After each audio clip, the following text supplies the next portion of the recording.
5वां क्वेश्चन देखो, पानी को स्पिरिट में किस अनुपात में मिलाया जाए कि इसे क्रय मूल्य पर बेचकर 20% का क्या हो, लाभ हो। पानी की जगह ना स्पिरिट की जगह क्या रख लो, दूध रख लो। पानी को दूध में किस अनुपात में मिलाया जाए कि अगर मैं उसको क्या करूं, क्रय मूल्य पे बेचूं तो मुझे कितने का प्रॉफिट होना चाहिए, 20% का। ठीक है, अब देखो 20% का प्रॉफिट क्या होगा। इसमें है ना आपको क्रय मूल्य दे भी सकता है, वो ये बोल देगा उसने 1 लीटर दूध जो है इतने, मतलब कोई दूध की क्वांटिटी है इतने रुपए पर लीटर के हिसाब से खरीदा, उसमें पानी मिला के उसको जो है इतने का प्रॉफिट हो गया, तो कितना पानी मिलाया या उसका प्रॉफिट कितना है, इस तरह से पूछता है। ठीक है, तो देखो दूध मैंने खरीद लिया, थोड़ी देर के लिए हम मान लेते हैं कि 60 रुपये पर लीटर है फिलहाल दूध, और मैंने 1 लीटर दूध खरीद लिया, तो कितने रुपए का आएगा, 60 रुपये का। ये क्या है, इसका कॉस्ट प्राइस है। और मैंने बिल्कुल प्योर दूध लिया है, इसमें पानी नहीं है अभी। ठीक है, तो मैंने 60 रुपये किस चीज़ के दिए, दूध के, प्योर दूध के। ठीक है, इसमें अभी एलिगेशन नहीं है, ये मिश्रण पानी नहीं मिला इसमें अभी। फिर ये बोलता है कि इसमें पानी मिलाओ। मान लिया मैं इसमें थोड़ी देर के लिए मान लेते हैं आधा लीटर पानी मिला दूँ, तो 1 लीटर तो मेरे पास है, आधा लीटर पानी मिला दिया मैंने। दूध में मिलने से पहले जो है ना पानी की वैल्यू 0 थी, पानी का कोई रेट नहीं था, लेकिन दूध में मिलते ही पानी की वैल्यू क्या हो जाएगी, दूध के रेट के समान हो जाएगी। जितने का दूध है उतने का ही पानी बिकेगा फिर। ठीक है, मान लिया मैंने इसमें आधा लीटर पानी मिला दिया, तो कितना हो गया ये, 1.5 लीटर। और कोई भी आया ना, मैं बोला भाई 60 रुपये का ही है, 60 रुपये के हिसाब से ही बेच दिया। जितने रुपए पर लीटर के हिसाब से खरीदा था ना, उतने रुपए पर लीटर के हिसाब से बेच दिया। मतलब मैंने रुपयों में कोई प्रॉफिट नहीं लिया, जितने का लाया उतने उसी हिसाब से क्या कर दिया, बेच दिया। अगर मैं 60 रुपए के हिसाब से इसको बेच दूं तो कितने का बिकेगा, 90 रुपए का। देखो यहाँ पे तो मैंने प्रॉफिट लिया नहीं ना, लेकिन फिर भी मुझे जो है कितने का प्रॉफिट हो गया, 30 रुपए का। और ये 30 रुपए का प्रॉफिट कब हुआ, जब मैंने पानी मिलाया। और पानी कितना मिलाया है, आधा लीटर। इसका मतलब जो पानी है वो मेरा प्रॉफिट है ना, मेरा प्रॉफिट। या प्रॉफिट जितना हुआ उतना ही क्या है, पानी है। अगर मुझे 20% का प्रॉफिट हुआ तो इसका मतलब मैंने जितनी भी क्वांटिटी थी उसमें कितने % पानी मिला दिया, 20% मिला दिया। समझ में आई बात। तो एक तरफ तो पानी है, एक तरफ दूध है। जब मैं दूध को खरीद के लेके आया तो 100% में ही खरीद के लेके आऊंगा ना। क्रय मूल्य किसी भी चीज का क्या होता है, 100%। अब 100% में मैं खरीद के लेके आया इसको। अब मैं इसको खरीद के ले आया और पानी मिलाया, और प्रॉफिट कितना हुआ मुझे, 20% का।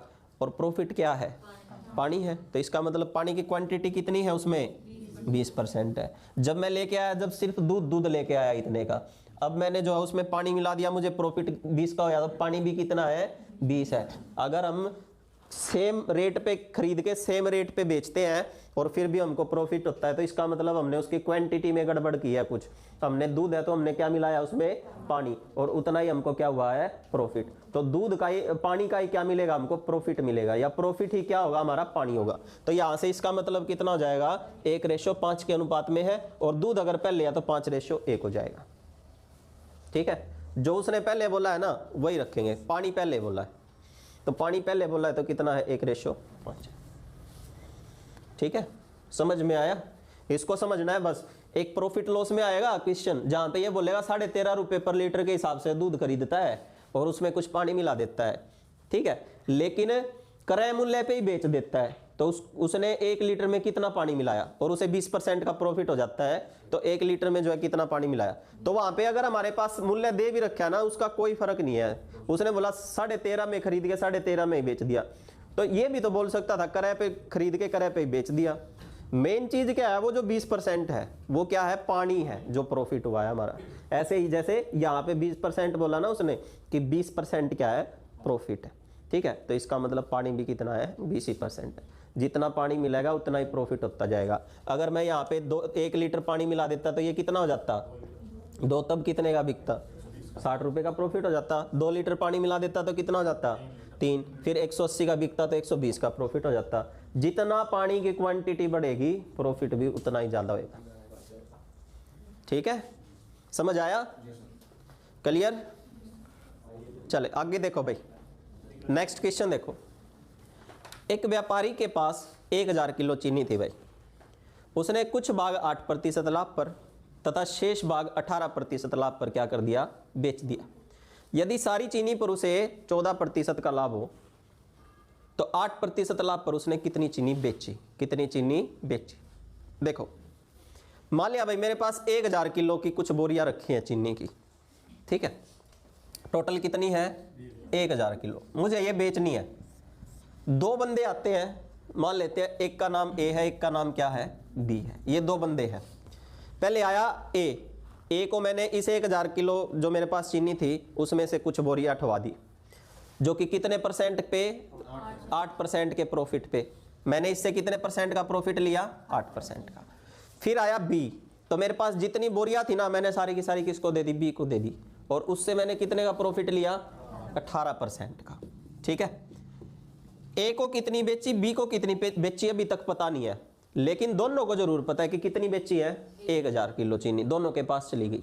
अब मेरा जो मेन प्रॉफिट है ना वो न तो ये है 8% और न ही ये है 18%। जब दोनों के पास से पैसे आएंगे तभी तो पता लगेगा ना मुझे कितना प्रॉफिट हुआ है। और मैंने जब काउंट किया ना, कैलकुलेट किया, तो मुझे पता लगा कि जो मेरा कुल प्रॉफिट है वो कितना है, 14% है।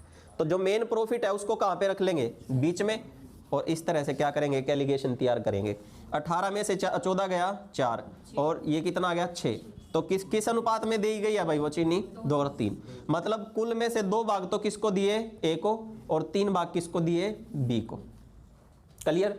तो टोटल 1000 किलो चीनी कितने भागों में बट गई, 5 भागों में।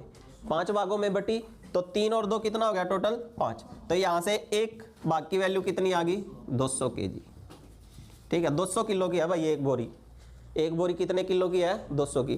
तो इसके पास कितनी बोरियां आई, 2, तो इसका मतलब 2 बोरियों में ये कितने किलो चीनी ले गया, 400 किलो, और ये कितनी ले गया, 600 किलो। सीईटी में आया हुआ था ये क्वेश्चन, ठीक है। बस क्या था, एक छोटा सा डिफरेंस वो बना रखा था, यहाँ पे 500 दे रखा था 1000 की जगह पे, बाकी सेम था बिल्कुल। क्या, हाँ ये भी आया होगा, यहाँ पे सिर्फ क्या दे रखा था, 500 दे रखा था 1000 की जगह पे, बाकी सेम था, नू कानू था, ऐसे कैसे, ठीक है। तो क्या किया हमने, हमारे पास 1000 किलो चीनी है, 8% लाभ पे तो ए को दिया, 18% लाभ बी से लिया, दोनों से कितना लिया, 14%, ठीक है। रेशियो कितना हो गया, 2:3। इसका मतलब 2 भाग तो दिए ए को, 3 भाग दिए बी को, टोटल 5 भागों में बटा तो एक भाग कितने का आ गया, 200 का। 200 का आ गया, तो इसका मतलब इसको 400 मिली, इसको 600 मिली, ठीक है। क्लियर, कोई डाउट, देखो तो आगे। एक बैग में 10 पैसे तथा 25 पैसे के कुल कितने सिक्के, 150 सिक्के, जिनका कुल मूल्य कितना है, 24 रुपये। कुल मूल्य कितना होना चाहिए, 24 रुपये होना चाहिए। 10 पैसे के सिक्कों की संख्या कितनी है, देखो एक तो कौन कौन से हैं, 10 पैसे हैं, और एक जो है 25 पैसे, ये है भाई। और इनके कुल मेरे पास कितने सिक्के हैं, 150 सिक्के, और 150 सिक्कों के कितने रुपए बने, 24 रुपये। 24 रुपये बनते हैं, 150 सिक्कों के कितने रुपए बनते हैं, 24 रुपये बनते हैं। समझ में आई कैसे।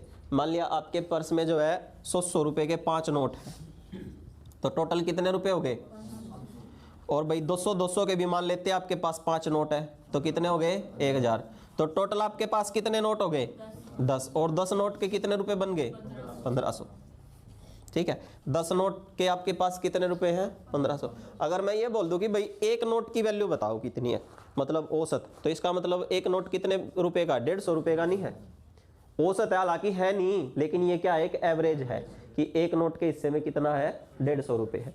ऐसे ही उसने बोला कि ये समझ में आया ना कैसे है, 150 सिक्कों के कितने रुपए, 24। तो अगर सारी बात पैसों में चल रही है तो हम 24 रुपए को भी क्या करते हैं, पैसों में चेंज करते हैं, ठीक है। 24 रुपए के कितने पैसे हो जाएंगे, 2400 पैसे। और 2400 पैसे कितने सिक्कों के बनते हैं, 150 सिक्कों के बनते हैं। एक अगर 2400 पैसे 150 सिक्कों के बनते हैं तो एक सिक्का कितने का है, 15 एकम 15, 15 छिक्के 90, कितने पैसों का है, 16 पैसों का। एवरेज आ गया भाई 16 पैसे एक सिक्के की वैल्यू, ठीक है, एक सिक्के की वैल्यू कितनी है 16 पैसे।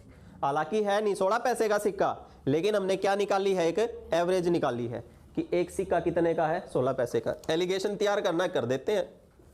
25 से 16 गया 9 और 16 से 10 गया 6 और कट जाएगा, और कट जाएगा तो कितना हो जाएगा 3:2, ये हो जाएगा 3:2।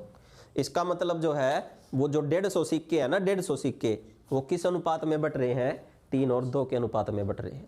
ठीक है, कितने टोटल है 150 सिक्के, किस अनुपात में 3 और 2 5। तो एक यूनिट कितने की आ गई 30 की। एक यूनिट 30 की है तो इसका मतलब इसके हिस्से में 3 है, तो इसका मतलब ये कितने सिक्के आपके 90 सिक्के हैं और ये कितने हैं आपके 60 सिक्के। ये आ जाएगा आपका निकल के। सिक्के पूछ रखे हैं आपसे, ठीक है, सिक्के पूछ रखे हैं ना, तो सिक्कों को इस रेशो में बांट देते हैं। ठीक है, टोटल मेरे पास कितने सिक्के 150 सिक्के हैं, 3 और 2 5 के अनुपात में बांट दिए तो कितने हो गए, एक यूनिट 30 की आगे निकल के, 30 की आगे तो ये 90 हो गए। इससे मल्टीप्लाई करना है इसको 30 को, इससे और इससे, तो ये आ जाएगा आपका। समझ आया, पीछे आ रहे हैं समझ में, पूछना है अगर कोई भी डाउट है तो। पेपर में यही आएंगे, फिर ग्रुप डी वाले में भी, जीडी में भी। ठीक है, इनसे बाहर नहीं आते, यही टाइप घूमते रहते हैं।